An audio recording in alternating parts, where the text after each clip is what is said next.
La 20a edició de la Poca Traça, enguany Campionat de Catalunya d'esquí de muntanya individual, es va disputar a la Vall de Núria i es va celebrar gràcies a la tenacitat i l'esforç dels organitzadors, ja que va haver-se de refer fins a 3 cops el traçat degut a les males condicions climatològiques que hi va haver en alçada.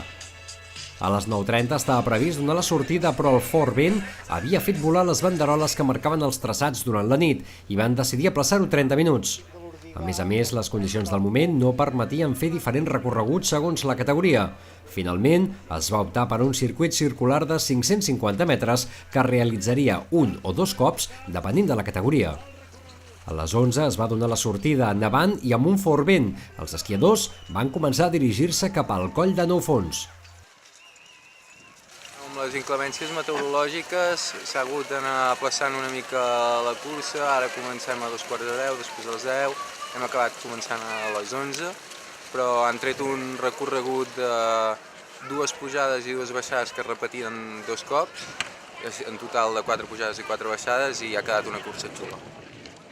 Des d'un primer moment es va situar al capdavant de la cursa Joan Reina de l'Esquí Club Camprodon, seguit de l'andorrat Xavi Areny i de Jordi Alís del Club Esquí Cerdanya Esquimo Team. El recorregut constava de 4 pujades i 4 baixades en total.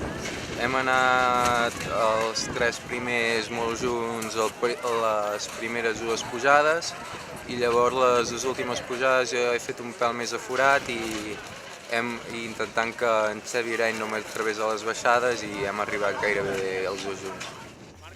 En noies, la subcampiona del món, Clàudia Galícia, del Club Esquí Cerdanya Esquimo Team, que ja havia guanyat el títol l'anterior edició, es va situar en primera posició des del principi. I res, contenta de poder córrer una mica a casa amb els amics, la gent que conec, i disfrutar del Pirineu català. Aquí va ser la meva primera cursa d'esquí de muntanya el 2011 o 2012 i sempre ens coincidia amb curses internacionals, i el fet de poder tornar a vindre a córrer aquí a la Poca Traça, amb una organització que hi posa tant entusiasme i tantes ganes, doncs molt contenta d'haver vingut i espero tornar. L'obligatorietat d'un sol circuit va fer gaudir de vistes molt curioses amb grans fileres d'esquiadors serpentejant a la pujada al coll de Nou Forns. L'arribada de la categoria sènior masculina va ser a l'esprint, amb un temps d'1 hora, 10 minuts i 54 segons. Reiner va creuar la línia en primera posició, només 2 segons abans que l'andorrà.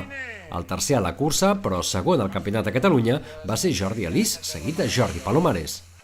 Clàudia Galícia va creuar la línia d'arribada en primera posició, 4 minuts abans que la segona classificada, Maria Illa.